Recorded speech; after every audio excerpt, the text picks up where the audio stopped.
चलिए आगे बढ़ते हैं, बात करेंगे बीजापुर की। 52 नक्सलियों का सरेंडर, 1 करोड़ 45 लाख के नामी नक्सलियों का सरेंडर। पूना मार्गम योजना के तहत सरेंडर किया।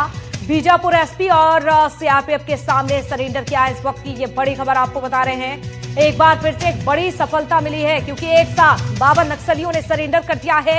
और ये तमाम वही नक्सली हैं जिन पर 1 करोड़ 45 लाख का इनाम रखा गया था।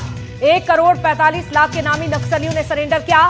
पूना मार्गम योजना के तहत सरेंडर किया। बीजापुर एसपी और सीआरपीएफ के सामने सरेंडर कर दिया है। तो ये तमाम नक्सली अब मुख्य धारा से जुड़ चुके हैं। तस्वीरें आपको दिखा रहे हैं, देखिए।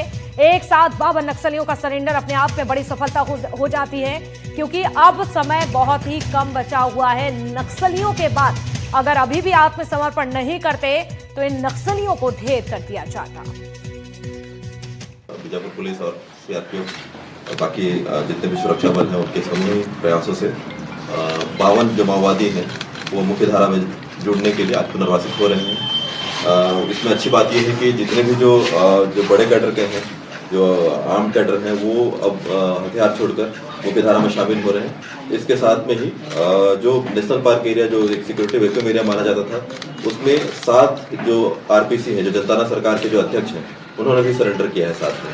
तो इस प्रकार कुल 1 करोड़ 45 लाख के इनामी नक्सली आज बीजापुर पुलिस और सीआरपीएफ के समक्ष में आत्मसमर्पण किया है। तो देखिए, सुरक्षा बलों का ये डर देखा जा रहा है। पंकज भदौरिया संवाददाता हमारे साथ जुड़ चुके हैं।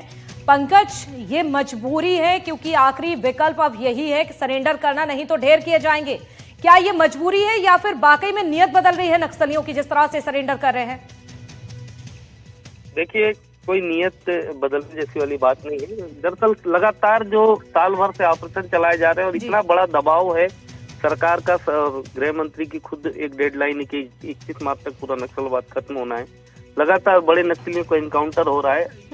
नक्सलियों का कोई आधार स्तंभ नहीं बचा है। इसी की वजह से लगातार नक्सली, चाहे दंतेवाड़ा हो, सुकमा हो, बीजापुर हो, लगातार सरेंडर हो रहे हैं। और भी सरेंडर भी 1-2 नहीं, 30, 40, 50, 60, 65 इस स्तर पे नक्सली पहुंच रहे हैं। मतलब कहीं ना कहीं उनको अपनी जान का भी खतरा है कि जिस तरीके से ऑपरेशन चल रहा है और उनकी जो सूचनाएं पूरी तरीके से लीक हो रही है, क्योंकि हर बड़ा जो नक्सली लीडर है इस समय वो आत्मसमर्पण करके पुलिस के उसमें है।